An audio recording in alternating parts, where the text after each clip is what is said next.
Hi, Capricorns. Here's your horoscope for the month of March, 2025.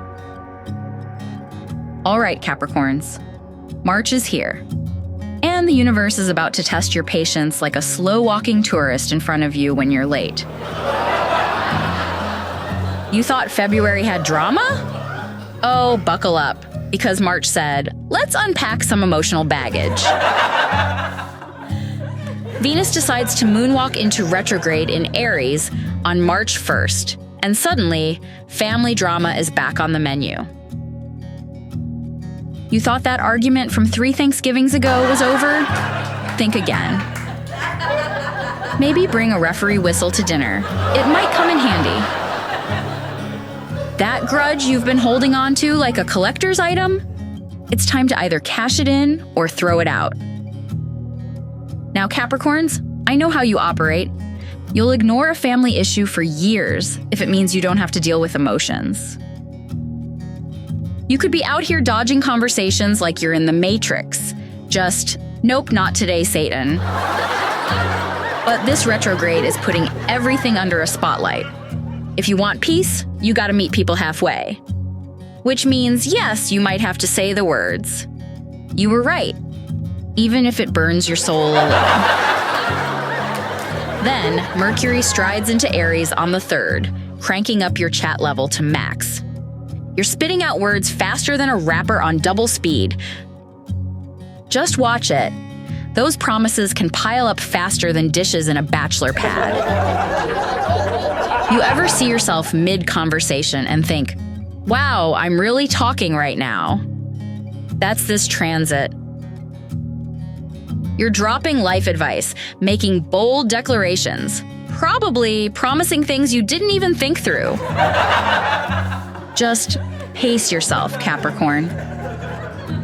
Not everything needs a business pitch. And try not to volunteer for things in the heat of the moment, like agreeing to host the next family reunion. Remember, that's how you ended up with a pet goat last time, and an aunt who just so happened to think you were an extended stay. The lunar eclipse on March 13th shines a spotlight on your beliefs, like a detective with a flashlight. It's time to drop what's not working for you, like insisting that wearing socks with sandals is okay. It's not, Capricorn. It's really not. And now, your whole belief system is up for review. You ever wake up one day and realize half the things you've believed your whole life might just be nonsense? Wait, do I even like my job, or am I just really good at pretending? Have I been eating kale because I actually like it? Or because I have trust issues? Is the grind really worth it? Or have I just been conditioned to think rest is failure? This eclipse is shaking the table. It's telling you, hey, let's declutter those outdated ideas and make room for something better.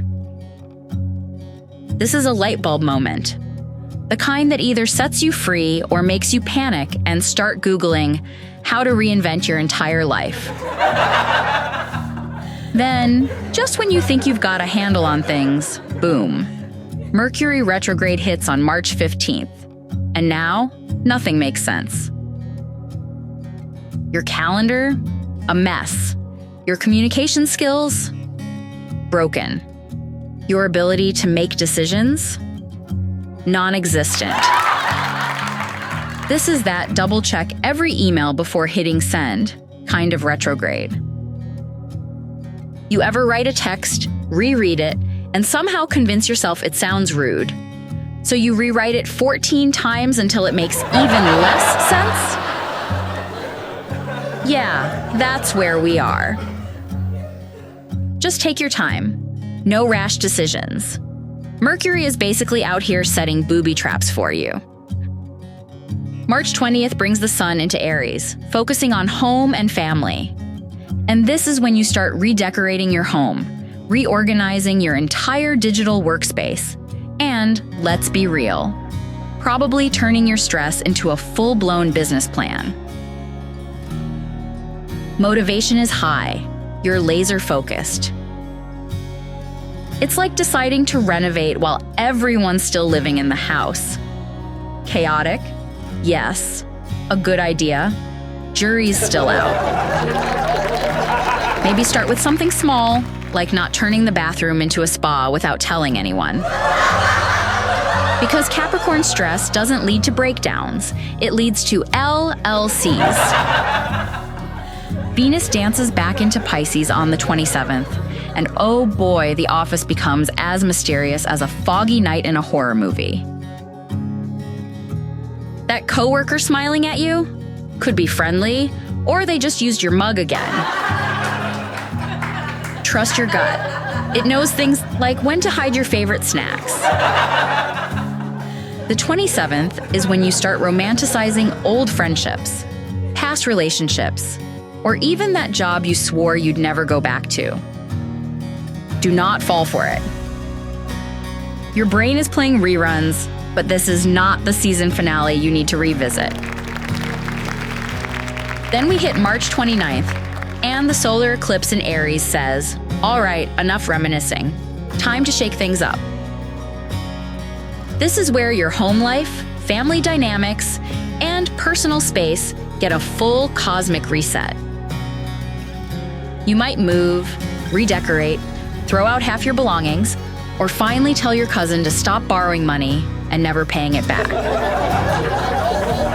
You ever suddenly decide to move all your furniture around at 2 a.m. because you just need a fresh start? That's this eclipse. Maybe a move, a remodel, or finally figuring out that the living room doesn't need 3 TVs. Big changes are happening, and you're in charge of what stays and what goes. And just when you think you can take a breath, Neptune enters Aries on March 30th, and now you're out here questioning everything. Am I truly fulfilled? Do I even like my career? Or do I just like the paycheck? Is it too late to become a minimalist and live in the woods? Neptune is messing with your perception, so don't make any sudden moves. It's okay to dream big, but let's make sure those dreams are based in reality. No quitting your job on a whim unless you've got a plan and a backup plan.